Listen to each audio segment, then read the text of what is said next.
Hi hello friends, ഞാൻ സുശ്രീസിൻ്റെ പുതിയൊരു വീഡിയോയിലേക്ക് എല്ലാവർക്കും സ്വാഗതം. അപ്പോൾ പുറത്ത് നല്ല മഴയുണ്ട് കേട്ടോ. അപ്പോൾ സൗണ്ടൊക്കെ കേൾക്കുവാണെങ്കിൽ ഒന്ന് ക്ഷമിക്കണേ. അപ്പോൾ മോളെ ഉറക്കിയ ശേഷമാണ് ഞാൻ ഇന്ന് പഠിക്കാതിരിക്കുന്നത്. എന്തോ ആൾ ഇന്ന് ബെഡിൽ തന്നെ കിടന്ന് ഉറങ്ങുന്നുണ്ട്. എന്താണെന്നറിയില്ല, ബെഡിൽ കിടന്ന് ഉറങ്ങുമ്പോൾ പെട്ടെന്ന് എണീക്കാനുള്ള ഒരു ടെൻഡൻസി ഉണ്ട്. അതുകൊണ്ട് തന്നെ ഞാൻ പേടിച്ചിരുന്നാണ് അടുത്തിരുന്ന് പഠിക്കുന്നത്. എനിക്കാണെങ്കിൽ കുറച്ച് സൗണ്ടിൽ വായിച്ച് പഠിക്കുന്ന ഒരു ശീലമാണ്. മോൾ അടുത്തുള്ളതുകൊണ്ട് മാക്സിമം ഞാൻ മനസ്സിൽ വായിച്ച് പോവുകയാണ്. അങ്ങനെ വായിക്കുമ്പോൾ ശരിയായ ഒരു പഠനം എനിക്ക് എഫക്റ്റായിട്ട് തോന്നാറില്ല. എനിക്കെപ്പോഴും നല്ല സൗണ്ടിൽ വായിച്ച് പഠിക്കുന്നതാണ് ഇഷ്ടം. നിങ്ങൾക്ക് എങ്ങനെയാണ്? അപ്പോൾ നമ്മുടെ വീഡിയോ ആദ്യമായി കാണുന്നവരാണെങ്കിൽ ലൈക്ക് ചെയ്യുക, സപ്പോർട്ട് ചെയ്യുക, സബ്സ്ക്രൈബ് ചെയ്യുക. പിന്നെ നിങ്ങളുടെ അഭിപ്രായങ്ങൾക്ക് കമൻറ്റായിട്ട് രേഖപ്പെടുത്തുക കേട്ടോ. പെട്ടെന്ന് ഇത് പറയാനുള്ള കാര്യം ഞാൻ പലപ്പോഴും ഇത് പറയാൻ വിടാറുണ്ട്. അപ്പോൾ ഇനിയിപ്പോൾ ഞാൻ പറയാത്തത് കൊണ്ട് നിങ്ങൾ സബ്സ്ക്രൈബ് ചെയ്യാതിരിക്കേണ്ടതെന്ന് വിചാരിച്ച് പറഞ്ഞതാട്ടോ. അപ്പോൾ നിങ്ങൾക്ക് എങ്ങനെ പഠിക്കാനാണ് ഇഷ്ടം എന്നൊക്കെ പറയും കേട്ടോ. ഇപ്പം നമ്മൾ ഇന്ന് വന്നിരിക്കുന്നത് എന്താണ് ഈ ലോ ഓഫ് അട്രാക്ഷൻ. ഞാൻ ജസ്റ്റ് ഇങ്ങനെ യൂട്യൂബ് എടുത്ത് നോക്കിയപ്പോൾ പെട്ടെന്ന് കണ്ട ഒരു വാചകമാണ്, തംബ്ലൈനിൽ കണ്ടതാണ്. ലോ ഓഫ് അട്രാക്ഷൻ ആ രീതിയിൽ പഠിക്കണം എന്നൊക്കെ. അത് കണ്ടതും എനിക്ക് പെട്ടെന്നൊന്നും മനസ്സിലായില്ല. പിന്നെ ഞാൻ അതിലേക്ക് കയറി നോക്കിയപ്പോഴാണ് മനസ്സിലായത്, നമ്മൾ ഇന്നും കാണുന്ന സ്വപ്നം, ആ സ്വപ്നം നടക്കണം എന്ന് വിചാരിച്ച് നമ്മൾ അത്രയും ആത്മാർത്ഥതയായിട്ട് പഠിക്കുക. അപ്പോൾ ആ സ്വപ്നം നടന്നെന്ന് വിചാരിച്ച് പിന്നീട് ജീവിക്കുക, അതൊക്കെ തന്നെയാണ്. അപ്പോൾ ഇങ്ങനെ പറയുമ്പോൾ നിങ്ങൾക്കാർക്കും മനസ്സിലായിട്ടുണ്ടാവില്ല. അപ്പോൾ ഞാൻ പറഞ്ഞു തരാം. അതായത് നമ്മളൊരു കാര്യത്തെക്കുറിച്ച് ആത്മാർത്ഥമായിട്ട് ആഗ്രഹിക്കുന്നു. പഠനം എന്നത് മാത്രമല്ല, ഇനിയിപ്പോൾ എന്തൊരു കാര്യമാണെങ്കിലും, ഇപ്പോൾ സ്പോർട്സോ അങ്ങനെ എന്ത് കാര്യമാണെങ്കിലും, നമ്മൾ ഇപ്പോൾ നമ്മുടെ LDC ആയതുകൊണ്ട് തന്നെ ഞാൻ എപ്പോഴും പഠനത്തെ ഫോക്കസ് ചെയ്ത് പറയുന്നു എന്നേ ഉള്ളൂ. അപ്പോൾ നമ്മളൊരു കാര്യത്തെക്കുറിച്ച് അമിതമായി ആഗ്രഹിക്കുക എന്ന് വെച്ചാൽ അതിനു വേണ്ടി മാത്രമാണ് നമ്മൾ കുറേ കാലമായിട്ട് ശ്രമിച്ചുകൊണ്ടിരിക്കുന്നത്. അപ്പോൾ ആ ഒരു ജോലി നമുക്ക് കിട്ടിയെന്ന് വിചാരിക്കുക. കിട്ടിക്കഴിഞ്ഞാലുള്ള മാറ്റങ്ങളെക്കുറിച്ച് ചിന്തിക്കുക. എന്നും രാത്രി കിടന്ന് ഉറങ്ങുമ്പോൾ ആ ജോലിയിൽ അടുത്ത ദിവസം ജോലിയിലേക്ക് പ്രവേശിക്കുന്ന ദിവസമാണ്, അല്ലെങ്കിൽ നാളെ ജോലിക്ക് പോകണം, അപ്പോൾ ഇന്ന് ആ ഒരു ത്രില്ലിൽ കിടന്നുറങ്ങുക, അങ്ങനെയൊക്കെ. അതായത് ജോലി എന്ന് വിചാരിച്ച് മാത്രം, അതായത് നമ്മൾ ആ ഒരു ലക്ഷ്യത്തിലേക്ക് എത്തിക്കഴിഞ്ഞു എന്ന് വിചാരിച്ച് ജീവിക്കുന്ന ആ ഒരു രീതി. അപ്പോൾ ഇപ്പോഴത്തെ നമ്മുടെ ഒരു അവസ്ഥ അങ്ങനെ തന്നെയാണ്. ജോലിക്ക് വേണ്ടി ആത്മാർത്ഥമായി പഠിച്ച് അതിൻ്റെ അവസാന ഘട്ടത്തിൽ എത്തി നിൽക്കുന്ന നമ്മൾ ഓരോരുത്തരും എന്നും കാണുന്ന സ്വപ്നമാണ് അഡ്വൈസ് ലെറ്റർ കയ്യിലെത്തുന്നത്. ഒരു പോസ്റ്റ്മാൻ വരുന്നു, നമുക്ക് അഡ്വൈസ് ലെറ്റർ തരുന്നു, നമ്മളത് വീഡിയോ എടുക്കുന്നു. അതുപോലെ തന്നെ എല്ലാവരുടെ മുഖത്തുള്ള ഹാപ്പിനെസ്, ഇതെല്ലാം നമ്മൾ എന്നും കാണുന്ന സ്വപ്നങ്ങൾ തന്നെയാണ്. അപ്പോൾ ആ ഒരു കാര്യം തന്നെയാണ് ഈ ലോ ഓഫ് അട്രാക്ഷൻ എന്ന് പറയുന്നത്. പിന്നെ കുറച്ചുകൂടെ ഡീറ്റെയിൽ ആയി പറയുകയാണെങ്കിൽ, നമ്മളിപ്പോൾ പഠിച്ചുകൊണ്ടിരിക്കുന്ന കാര്യങ്ങൾ ഇപ്പോൾ പഠിക്കുന്നതല്ല.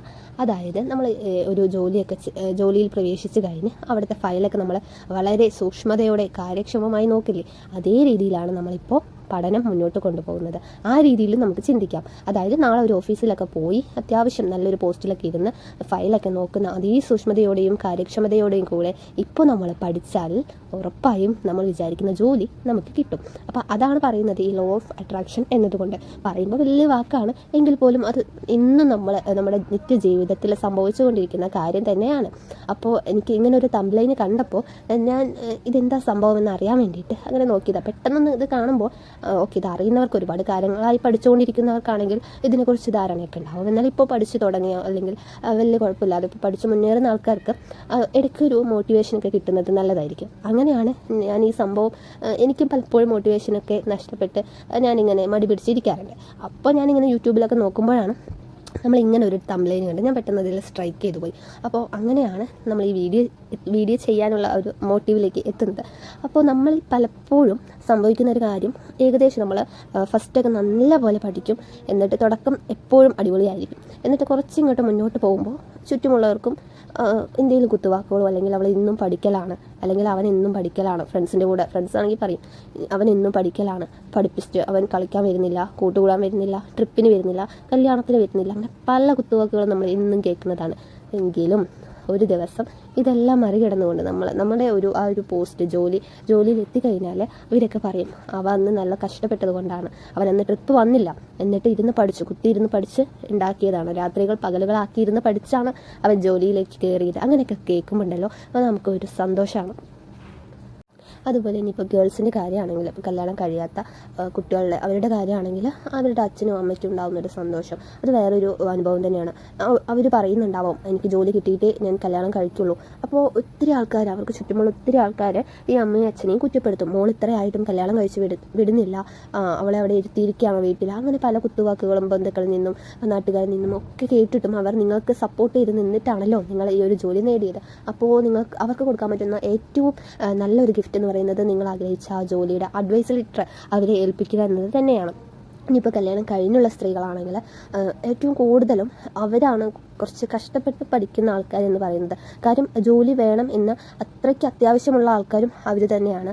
അതുപോലെ തന്നെ ഒത്തിരി സ്ട്രഗിൾസിലൂടെ പഠിക്കുന്നതും അവർ തന്നെയാണ്. കുട്ടികളെ നോക്കണം, ഹസ്ബൻഡിൻ്റെ കാര്യങ്ങൾ നോക്കണം, വീട്ടിലെ ജോലികൾ തീർക്കണം. കുഞ്ഞു കുട്ടികളാണെങ്കിൽ പിന്നെ പറയേ വേണ്ട, ആകെ 1-2 മണിക്കൂർ മാത്രമാണ് സമയം കിട്ടുന്നത്. അതിൽ ഉൾപ്പെടുന്ന ഒരാളാണ് ഞാൻ. എൻ്റെ അനുഭവം തന്നെയാണ് പലപ്പോഴും പല വീഡിയോയിലൂടെയൊക്കെ ഞാൻ പറയുന്നത്. അപ്പോൾ ആ ഒരു സ്ട്രഗിൾ അത് അവർ അനുഭവിക്കുന്നവർക്ക് മാത്രം. ഓരോ ആൾക്കാർക്ക് വ്യത്യസ്തമായിരിക്കും. ഇപ്പോൾ സപ്പോർട്ട് ചെയ്യുന്ന ആൾക്കാരുണ്ടാവാം, പഠിക്കാൻ തീരെ സപ്പോർട്ട് ചെയ്യാത്ത ആൾക്കാരുണ്ടാവാം. എങ്കിലും അതിൽ നിന്നും എല്ലാം ഒരു ദിവസം മോചനം അവർക്കുണ്ടാവും. ഒരു അഡ്വൈസ് ലെറ്റർ കയ്യിൽ കിട്ടുന്നത് വരെ ഉള്ളൂ. അതിൽ ചുറ്റുമുള്ള ആൾക്കാർ ആ ഒരു അഡ്വൈസ് ലെറ്റർ കിട്ടി ജോലിക്ക് പോലെ തുടങ്ങിയാൽ എല്ലാവരും പറയും, ആ മരുമോളെ പഠിക്കാൻ ആ വീട്ടുകാർ നല്ലപോലെ സപ്പോർട്ട് ചെയ്തു, അതുകൊണ്ട് എന്താ ഇപ്പം നല്ലൊരു ജോലി കിട്ടിയല്ലോ, അങ്ങനെ പറയുന്ന അടുത്തുള്ളവരും ബന്ധുക്കളും അതുപോലെ ആ വീട്ടിലുള്ളവരും ഒക്കെ ഉണ്ടാവും. അപ്പോൾ അവർക്കൊക്കെ നല്ലൊരു പുഞ്ചിരി നൽകിക്കൊണ്ട് തന്നെ നമ്മൾ മുന്നോട്ട് പോകുന്നതായിരിക്കും. പിന്നെ പറയണമെന്ന് വിചാരിച്ച കാര്യം, എപ്പോഴും നമ്മൾ സ്വപ്നം കാണുക. നമുക്ക് എപ്പോഴും താഴ്ന്ന ലെവൽ എന്നല്ല ഉദ്ദേശിക്കുന്നത്, നമ്മുടെ ക്വാളിഫിക്കേഷൻ അനുസരിച്ചുള്ള ഒരു ജോലി തന്നെ നേടിയെടുക്കാൻ ശ്രമിക്കുക. ഇപ്പോൾ ഡിഗ്രി ഉള്ളവർ LGS ലെവലിൽ ജോലി ചെയ്യുമ്പോൾ അവർക്ക് ഇനിയും മുന്നോട്ട് പോകാൻ സാധിക്കും. അപ്പോൾ അതിനു വേണ്ടി പരിശ്രമിക്കുക. LGS ലെവലുള്ളവർ കയറേണ്ട എന്നല്ല, അതിൽ കയറിയ ശേഷം പിന്നീടും എക്സാംസ് ഒക്കെ എഴുതി മുന്നോട്ട് പോകാൻ ശ്രമിക്കുക. നമുക്ക് നമ്മുടെ ക്വാളിഫിക്കേഷൻ അനുസരിച്ചുള്ള ജോലി എപ്പോഴും അത് തന്നെയാണ് ഒന്നുകൂടെ നന്നായി നിൽക്കുന്നത്. അപ്പോൾ അങ്ങനെ ചെയ്യാം. പിന്നെ ഇപ്പം നല്ലപോലെ തന്നെ സ്വപ്നം കാണുക. നമുക്കൊരു ലക്ഷ്യമാണ്, എത്രാമത്തെ റാങ്കിൽ നമ്മൾ എത്തും, അതൊക്കെ ഒന്ന് നമ്മൾ പഠിക്കുന്ന സ്ഥലത്ത് എഴുതി വെക്കുക. അപ്പോൾ ഒരു എക്സാമ്പിൾ പറയുകയാണെങ്കിൽ ഓരോ ആൾക്കാർക്ക് ഓരോ ലക്കി നമ്പേഴ്സ് കാര്യങ്ങളൊക്കെ ഉണ്ടാവാം. അപ്പോൾ അതുമായി ബന്ധപ്പെടുത്തിയിട്ടോ അല്ലെങ്കിൽ 100ൻ്റെ ഉള്ളിൽ തന്നെ ഏതെങ്കിലും ഒരു റാങ്കിൽ എത്തിപ്പെടും ഉള്ള ഒരു നമ്മുടെ നിശ്ചയം അങ്ങനെ നമ്മൾ എഴുതി വെക്കുക. എക്സാമൊക്കെ കഴിഞ്ഞ് റിസൾട്ട് വരുമ്പോൾ ഏകദേശം ആ റാങ്കുമായി അനുബന്ധിച്ച് വരുമ്പോൾ നമ്മൾക്കുണ്ടാകുന്ന ഒരു സന്തോഷം അത് വേറെ തന്നെയാണ്. അപ്പോൾ എല്ലാവരും ഇനി എന്തായാലും എക്സാം അടുത്തു കഴിഞ്ഞു റിവിഷൻ്റെ സമയമാണ്. അപ്പോൾ ഇതൊന്ന് ചെയ്തു നോക്കൂ. റാങ്ക് നമുക്ക് താല്പര്യമുള്ളൊരു റാങ്ക്, അത് പറഞ്ഞ ഒരു 400, 500 അങ്ങനെയൊന്നും എഴുതല്ലേ, ഒരു 300ൻ്റെ ഉള്ളിലെങ്കിലും അറ്റ്ലീസ്റ്റ് നമുക്ക് സ്വപ്നം കാണാമല്ലോ, എത്ര വേണമെങ്കിലും കാണാമല്ലോ. അപ്പോൾ ഒരു 200ൻ്റെ ഉള്ളിലെങ്കിലും നമുക്ക് റാങ്ക് വേണം എന്ന് പ്രതീക്ഷിച്ചുകൊണ്ട് നമ്മളതൊന്ന് നോട്ട് ചെയ്ത് വെക്കുക. അതിനു വേണ്ടി പരിശ്രമിക്കുക. ആ ഒരു റാങ്കിൽ എത്തണമെങ്കിൽ നമ്മൾ എത്രത്തോളം കഷ്ടപ്പെടണം എന്ന് മനസ്സിലാക്കി തന്നെ പരിശ്രമിക്കുക. എന്നിട്ട് ആ റാങ്കിന് വേണ്ടി നമ്മൾ പഠിക്കുക. തീർച്ചയായും അതുമായി ബന്ധപ്പെട്ട ഒരു റാങ്ക് തന്നെ നമുക്ക് കിട്ടും. അപ്പോൾ ആ ഒരു കാര്യം ചെയ്തു നോക്കൂ കേട്ടോ. എന്നിട്ട് ഇതിൻ്റെ റിസൾട്ടൊക്കെ വന്നു കഴിഞ്ഞിട്ട് നമ്മളപ്പോഴും വീഡിയോ ഒക്കെ ചെയ്യുന്നുണ്ടാവും. അപ്പോൾ നിങ്ങളുടെ കമൻറ്റൊക്കെ പറയണം കേട്ടോ. ഞാനപ്പോൾ നിങ്ങളുടെ വീഡിയോ കണ്ടിട്ട് ഇങ്ങനെ എഴുതി വെച്ചു, എന്നിട്ട് എനിക്കിപ്പോൾ ഈ റാങ്ക് കിട്ടിയിട്ടുണ്ട്, ഞാൻ ജോലിയിലേക്ക് കയറിയിട്ടുണ്ട് എന്നൊക്കെ പറയുമ്പോൾ നമുക്കും ഒരു സന്തോഷമാണല്ലോ. തീർച്ചയായും ഈ വരുന്ന LD എക്സാമിൽ നമ്മൾ അത്രയും ആത്മാർത്ഥമായി പഠിച്ചുകൊണ്ടിരിക്കുന്ന എല്ലാവരും തന്നെ റാങ്ക് ലിസ്റ്റിലേക്ക് കയറട്ടെ എന്നാണ് എൻ്റെയും ഒരു പ്രാർത്ഥന. ഞാനും അതിൽ ഒരു അംഗമായി ഉൾപ്പെടട്ടെ എന്നാണ് എൻ്റെ പ്രാർത്ഥന. എല്ലാവർക്കും വേണ്ടി പ്രാർത്ഥിക്കുമ്പോഴാണ് ദൈവം നമ്മുടെ പ്രാർത്ഥന കേൾക്കാറുള്ളൂ എന്ന് ചെറുപ്പത്തിലൊക്കെ പറയുന്നത് കേട്ടിട്ടുണ്ട്. എൻ്റെ ചെറുതിലെ എന്നോട് മുതിർന്ന ആൾക്കാരൊക്കെ പറഞ്ഞു കേട്ടിട്ടുണ്ട്. അതായത് മുത്തശ്ശി അങ്ങനത്തെ ആൾക്കാരൊക്കെ പറഞ്ഞിട്ടുണ്ട്, എപ്പോഴും നമ്മൾ നമുക്ക് വേണ്ടി മാത്രം പ്രാർത്ഥിക്കുമ്പോൾ ദൈവം അതൊന്നും കാണാറില്ല. അപ്പോൾ എല്ലാവർക്കും വേണ്ടി പ്രാർത്ഥിക്കുകയാണെങ്കിൽ ആ പ്രാർത്ഥന വേഗം ദൈവം കേൾക്കുകയും ചെയ്യും, നമുക്കും അതിൻ്റെ കൂടെ ഒരു ബെനിഫിറ്റ് കിട്ടുകയും ചെയ്യും. അപ്പോൾ ഇനിയുള്ള ദിവസങ്ങളിൽ പ്രാർത്ഥനയിൽ നമ്മളെ എല്ലാവരെയും ഒന്ന് ഉൾപ്പെടുത്താൻ ശ്രമിക്കുക കേട്ടോ. എപ്പോഴും ഞാൻ എന്നുള്ളൊരു ഭാവമുണ്ട്, അതൊന്ന് മാറ്റി പിടിച്ച് എല്ലാവർക്കും വേണ്ടി പ്രാർത്ഥിച്ച് നന്നായി തന്നെ പഠിക്കുക. അതുപോലെ ഫ്രണ്ട്സൊക്കെ ഉണ്ടെങ്കിൽ കമ്പൈൻ സ്റ്റഡി ഒക്കെ ചെയ്ത് മുന്നോട്ട് പോവുക. കമ്പൈൻ സ്റ്റഡി ചെയ്യുന്നത് കൊണ്ടുള്ള ബെനിഫിറ്റ് എന്താണെന്ന് വെച്ചാൽ പലർക്കും പല സബ്ജക്റ്റുകളും കൂടുതലായിട്ട് അറിയുന്ന ആൾക്കാരായിരിക്കാം. ചിലതൊക്കെ വീക്കായിരിക്കാം, എന്നാൽ ചിലത് സ്ട്രോങ് പോർഷൻസ് ഒക്കെ ഉണ്ടാവും. അപ്പോൾ കമ്പൈൻ സ്റ്റഡി ചെയ്യുമ്പോൾ വീക്കായിട്ടുള്ള സബ്ജക്റ്റ് മറ്റുള്ളവർ പറഞ്ഞു തരുമ്പോൾ നമുക്ക് പെട്ടെന്ന് മനസ്സിലാവാനും അതുപോലെ തന്നെ അത് എപ്പോഴും ഓർമ്മയിൽ നിൽക്കാനും അത് പറ്റും. എന്നും നമ്മളിരുന്ന് ഇങ്ങനെ വായിക്കുന്നതിനേക്കാളും എത്രയോ നല്ലതാണ് ഈ കമ്പൈൻ സ്റ്റഡിയിലൂടെ കേട്ട് പഠിക്കുന്നത്.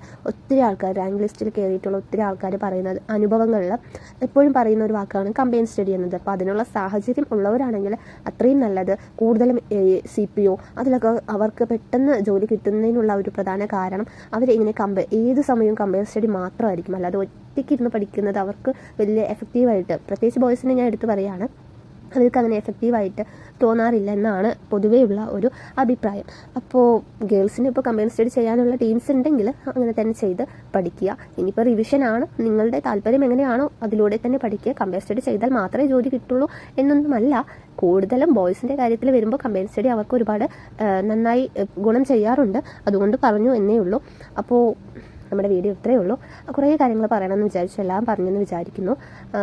അപ്പോൾ എപ്പോഴും പറയാറുള്ള പോലെ തന്നെ നന്നായി തന്നെ പഠിക്കുക കേട്ടോ. അടുത്തൊരു വീഡിയോയിൽ കാണുന്നവരെ ബൈ ബൈ.